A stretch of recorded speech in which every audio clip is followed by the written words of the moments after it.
안녕하세요. 예, 안녕하십니까. 영장 발부 예상하셨어요? 솔직히 저는 회의적이다라는 이야기를 여러 인터뷰에서 했었습니다. 예. 예. 그럼 예상 바뀌네요. 솔직히 아침에 이제 새벽에 좀 일어나서 결과를 확인해보고 조금 놀랐습니다. 예. 네. 애초에 회의적으로 봤던 이유는요?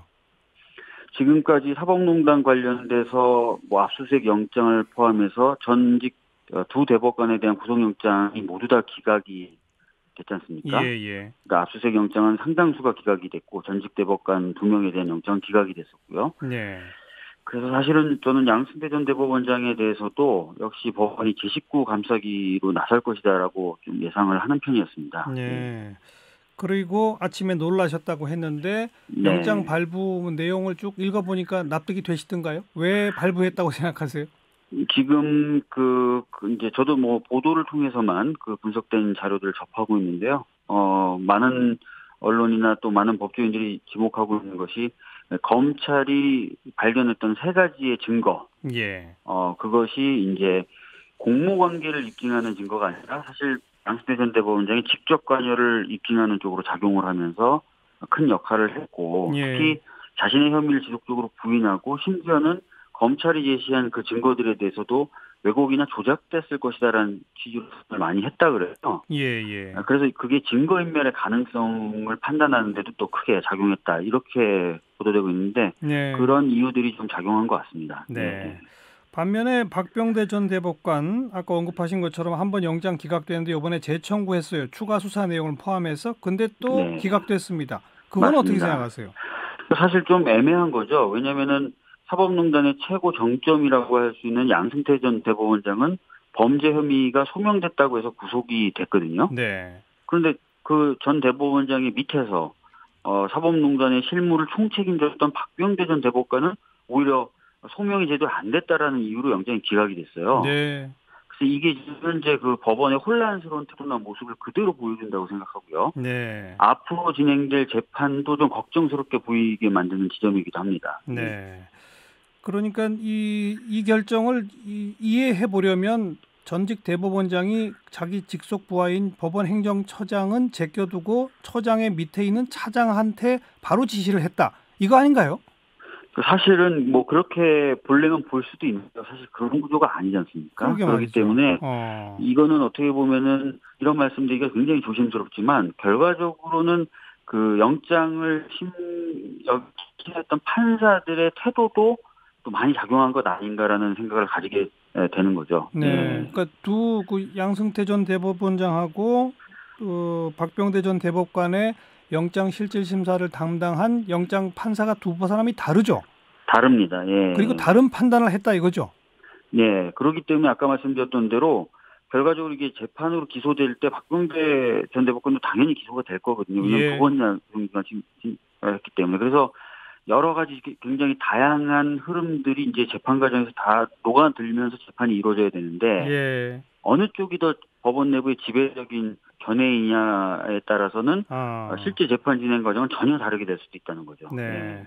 이런 경우에 양승태 전 대법원장 그리고 임종원 전 처장 그 차장이죠. 그 다음에 뭐 네. 박병대 전 처장 이런 네. 경우는 다 기소가 되면 재판부 한 곳에 병합해서 재판을 하게 됩니까? 어떻게 됩니까? 뭐 그렇게 할 수도 있고요. 아니면은 따로따로 그 진행이 될 수도 있습니다. 특히 이제 임종원 전 차장의 경우에는 이미 기소가 돼서 재판을 받고 있기 때문에요. 아, 속도가 좀 빠르지 않습니까? 그래서 그렇죠. 따로따로 좀 갈 가능성도 있습니다. 예. 따로따로 가게 되면 그 각각 재판을 담당하는 재판부의 성향에 따라 또 다른 결론이 나올 수도 있겠네요. 예, 저희가 이미 이제 박근혜 전 대통령의 국정농단 사건 관련돼서 재판부마다 또는 그 심금마다 계속 판단이 달라지면서 많은 국민들이 혼란스러워했던 기억이 있지 않습니까? 맞아요. 예, 바로 그런 상황이 다시 반복될 수도 있는 그런 상황이라고 봅니다. 예. 네. 그래서 이미 오래전부터 국회에서는 이게 특별법을 만들어서라도 이건 특별재판부를 구성해서 거기서 재판하도록 해야 한다라고 주장해 오시지 않았습니까? 네, 맞습니다. 그건 예. 어떻게 돼가고 있습니까?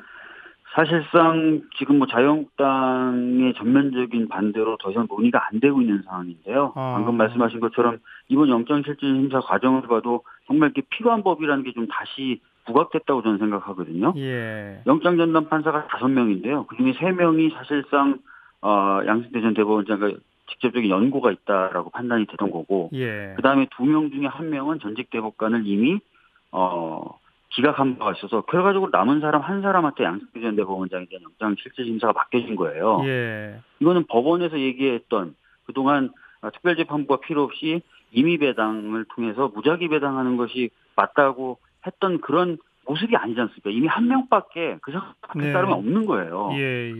그러니까 이런 일이 이제 기소되면은 반복이 되겠죠. 네. 하지만 이건 국회에서 입법을 해야 되는 사안이잖아요.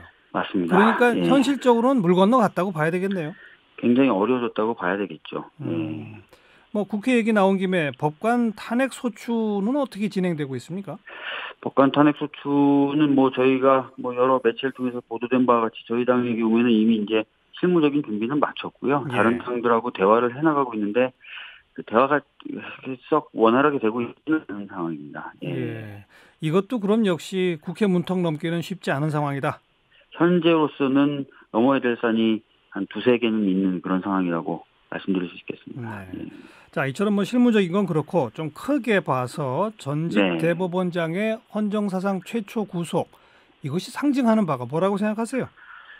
사실은 지금까지 법원은 일종의 성역이었습니다. 그래서 법원 안을 들여다본다거나 또는 법원에서 뭔가 잘못을 해서 했다 하더라도 그게 뭐 조사나 수사의 대상이 된다는 그 이야기를 하기가 굉장히 어려운 상황이었거든요. 네. 그런데 이제 전직 대법원장도 잘못하면 구속될 수 있다라는 것을 보여줌으로써 네. 사실 우리가 항상 얘기하는 그 법 앞에 평등, 이것이 좀 더 이제 실현되는 단계로 나갈 수 있다라고 보여지고요. 또 전직 대법원장이 구속됨으로써 이런 일을 반복하면 판사들도 언제든지 구속될 수 있다라는 그런 긴장감을 주기 때문에 사법농단 재발을 막는 데도 큰 도움이 될 것이라고 생각합니다. 네. 그리고 과거의 사법부는 정치 권력의 휘하에서 정치 권력의 지시를 받아서 요구하는 대로 판결하고 막 이래서 사법부의 독립이 중요했던 건데 이번 건은 오히려 사법부가 자기들의 목표인 뭐 상고법원 설치 이런 거를 달성하기 위해서 스스로 정치 권력적으로 다가간, 이게 좀 방향이 맞습니다. 약간 다르지 않습니까? 완전히 다른 케이스였고요. 사실상 이런 것들을 미처 좀 예상하지 못했던 부분도 있었던 거죠. 그러니까요. 네. 자, 지금 현 김명수 대법원장은 뭐 국민 앞에 사죄한다, 오늘 그런 입장 표명을 했는데 지금쯤 이제 그 대법원 스스로도 뭔가를 해야 될 거 아니겠습니까? 어떻게 하는 게 좋다고 보세요? 맞습니다. 지금 그 국회 사개특위에서는 법원 개혁 관련된 법안들이 논의되고 있거든요. 특히 이제 대법원장이 전통적으로 보유해왔던 막강한 행정 권한을 좀 분산하고 그다음에 협의를 거쳐서 행사할 수 있도록 하는 구조를 만들려고 노력하고 있습니다. 그런 부분에 있어서 좀 더 법원이 적극적으로 협조를 해야 될 것 같고요. 그리고 이제 무엇보다도 이제 그 사법농단 관련된 판사들이나 또는 관계자들이 이제 곧 기소가 되기 시작할 겁니다. 기소가 됐을 때 공정한 재판부를 좀 꾸려서 어느 국민이 보더라도 공정하게 재판이 진행되고 있다. 뭐 이런 것들 좀 보여줄 수 있는 노력이 좀 필요하다고 생각합니다. 네. 솔직히 양승태 전 대법원장 기소되면 1심 선고 결과가 유죄가 날까요? 무죄가 날까요? 네, 아까 말씀드렸던 것처럼 그 박병대 전 대법관에 대해서는 범죄 혐의조차 소명되지 않았다는 게 그 영장 기각의 이유 중에 하나이지 않습니까? 그리고 고위 법관들이 지금도 공개적으로든 내부적으로든 사법농단 관련된 수사에 대한 불만을 토로하고 있는 상황이어서요. 사실 구속이 됐다고 해서 재판 결과까지 꼭 유죄가 나올까? 그런 부분에 대해서 상당히 걱정을 많이 하고 있는 상황입니다. 여전히 그 대목에서도 회의적이시군요. 그건 그렇고 사개특위가 다뤄야 할 과제가 3가지 아닙니까? 공수처 설치, 검경 수사권 조정, 그리고 법원 개혁 3가지인데 사개특위 논의가 잘 되나요? 사실 그 검경 수사권 조정 같은 경우에는 한 70% 이상 다가섰다라는 것이 이제 검경 소위, 그러니까 사개특위 검경 소위의 분위기였습니다. 그리고 법원 개혁 관련돼서도 뭐 고등부장 승진제도 폐지라든지 또는 행정권을 그 대법원장이 들고 있는 행정권을 이양하는 부분에 대해서는 상당히 접근을 했거든요. 근데 이제 오늘 이제 나경원 자유한국당 원내대표가 2월 국회 일정을 모두 보이콧하겠다라고 지금 선언을 한 상황이어서 그래요. 지금 상황이라면 이제 더 논의를 당장 이어가기가 좀 어려운 상황이 된 것 같습니다. 예. 국회 보이콧 한다 그러면 이 특위도 못 열리는 겁니까? 예, 오늘 각종 모든 활동을 보이콧할 것처럼 얘기를 했기 때문에요. 아하. 사개특위 역시도 마찬가지일 것 같습니다. 예. 아이고 답답한 상황이로군요. 여기까지 말씀드릴게요. 고맙습니다. 네, 감사합니다. 더불어민주당 박주민 최고위원이었습니다.